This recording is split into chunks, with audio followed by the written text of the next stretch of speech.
Usa ka frontliner sa Zamboanga City ang naangol human gibunalan sa residenteng buot mosulod sa syudad apan wala tuguti-tungod kay expired ang RT-PCR test result. Ani ang COVID-19 update sa Mindanao pinaagi nining report.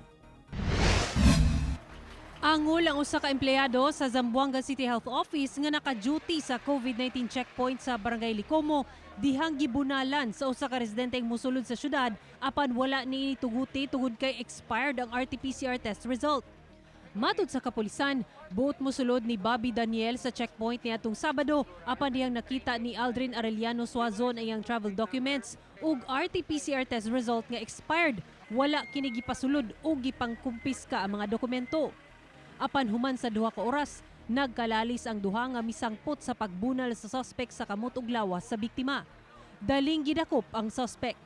Tungod sa insidente, misaad si Mayor Beng Climaco nga proteksyonan ang mga frontliner. Miabot na sa 4,077 ang total COVID-19 cases sa Zamboanga City.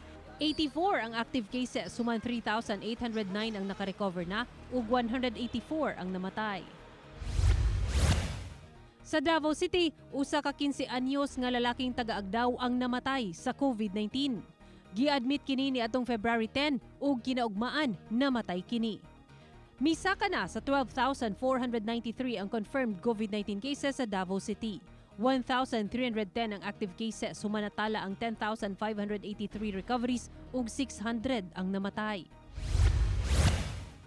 Sa Cagayan de Oro City, 52 ka mga nagtrabaho sa construction company ang nalakip sa 61 nga nagpositibo sa COVID-19. Sagad kanila natakdan sa kaubanan nga nagpositibo na daan sa sakit.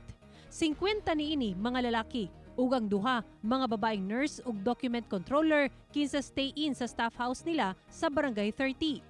Duna kini 394 active cases, suman 3,110 ang nakarecover na ug 176 ang namatay. Ako si Sarah Hilomen Velasco para sa One Mindanao.